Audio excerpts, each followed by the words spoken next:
ganador absoluto infantil. Ganadora absoluto. Categoria Hubenil. Ela vai bom, nós começamos de 5 minutos solat e ela vai bom, a coisa vai vlot.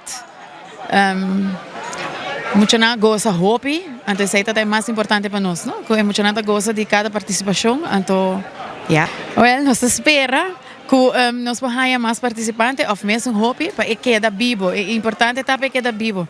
Nós não queremos para Tumba morrer aqui na Aruba, nós queremos para que quede vivo e nós fazemos uma apelação maior, não queda laga e Tumba viva de muita gente, para nós porque tem festival de Tumba infantil com juvenil.